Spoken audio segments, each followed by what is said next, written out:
এই প্রিয়াঙ্কা, আলুটা দে তো। এই শুরু হলো অর্ডার। আরে বাপরে।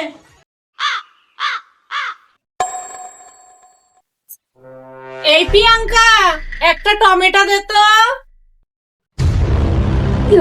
একটু ফোন দেখেও শান্তি নেই।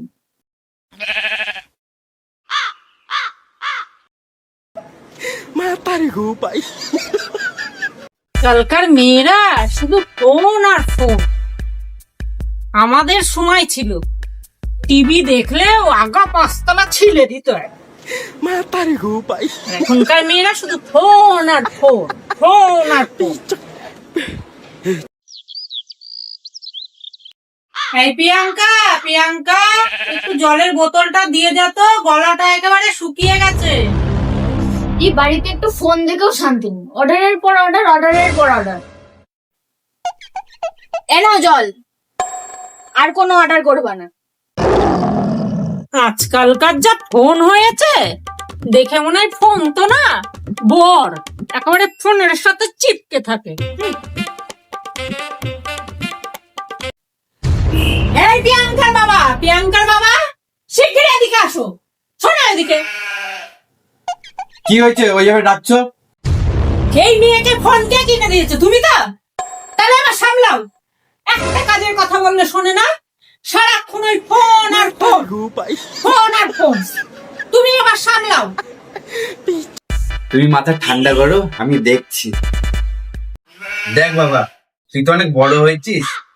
মা কাজের জন্য বলে, তুই একটু মার সঙ্গে কাজ করে দিলি হাতে নাতে, তাহলে তোর মার সুবিধা হবে, ব্যাস হয়ে গেল। আর তুই যখন ফ্রি টাইম থাকবি, যখন তুই ফোন দেখবি, কোনো প্রবলেম নেই। তুমি বেশি বকো না তো, ফটো এখান থেকে।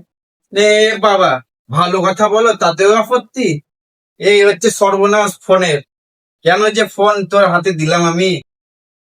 আচ্ছা ঠিক আছে, আমি একটু বাইরে থেকে আসছি। হ্যাঁ যাও, সব দায়িত্ব তো আমি নিয়ে বসে আছি না। এই যত ঝামেলা ওই ফোনটাকে নিয়ে, মা মেয়ের ক্যাচল তো বন্ধই হচ্ছে না, কি করা যায়? কি ভাই, কি চিন্তা করছো গালে হাত দিয়ে? আর বলো না, এই মা মেয়ের যে যা ঝগড়া। এই ফোন আমি কিনে দিচ্ছি, তার থেকে দেখছি ঝগড়া আর কি ঝগড়া। আমার মাথা একদম হ্যাং হয়ে গেল, খারাপ হয়ে গেল। হ্যাঁ ভাই, ফোনটা যায় বাড়িতে ভাঙে দাও, না বাস থাকবে না বাসরি বাজবে। হ্যাঁ ভাই, তুমি ঠিকই বলেছো। আমি বাড়ি গিয়ে ফোনটা ভেঙে দেবো, না থাকবে বাস না বাজবে বাসে। তুমি কথাটা ঠিকই বলেছো। যাই, আজ যেই করে হোক বাড়িতে গিয়ে ফোনটা ভেঙেই ফেলবো।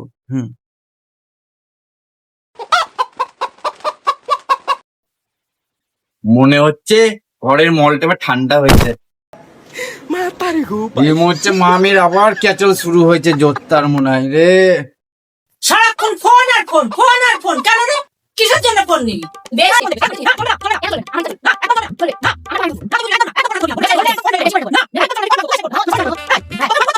চুপ, সাইলেন্ট। অনেক হয়েছে, ফোন ফোন অনেক হয়েছে, চুপ। আর একটা কথা না, বন্ধ চ্যাপ্টার।